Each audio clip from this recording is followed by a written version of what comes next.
Bung Tomo adalah salah satu tokoh yang berperan penting dalam pertempuran Surabaya. Pidatonya sangat terkenal karena mampu mengobarkan semangat para pejuang. Berikut biografi Bung Tomo yang diambil dari berbagai situs. Bung Tomo yang lahir dengan nama asli Sutomo, lahir di keluarga menengah, dengan ayahnya bekerja sebagai pegawai kantoran, berbagai profesi pernah diduduki Kartawan Cipto Wijoyo. Ayah Bung Tomo mulai dari staf perusahaan, swasta, pegawai pemerintahan, asisten kantor pajak, sehingga pegawai perusahaan ekspor-impor Belanda pernah digeluti sementara. Ibu Bung Tomo, Subasita, adalah anggota Sarekat Islam yang pernah menjadi polisi daerah Jawa yang mendeskripsikan mesin jahit merek Singer di Surabaya. Pertempuran Surabaya, pasukan sekutu datang ke Surabaya sebulan setelah Republik Indonesia memproklamirkan kemerdekaan. Hal ini disambut dengan dingin oleh para pemuda yang ingin mempertahankan kemerdekaan Republik Indonesia.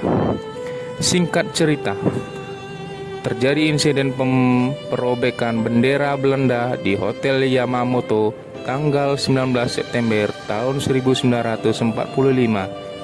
Kejadian itu memicu polemik yang menjadi akar pertempuran Surabaya pada tanggal 27 Oktober tahun 1945. Konflik mulai terjadi dengan tentara Inggris menduduki gedung pemerintahan Surabaya.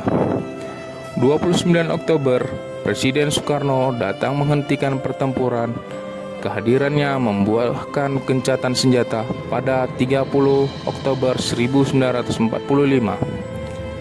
Pada hari yang sama, pentolan pasukan sekutu Jenderal Malabi tewas dan digantikan Jenderal Robert Mangsa dari Komandan Divisi 5 Inggris sekitar sepekan setelah kejadian di tepatnya 9 November di Mansur mengguliti matung rakyat Surabaya yang isinya seluruh pimpinan Indonesia di Surabaya harus melapor.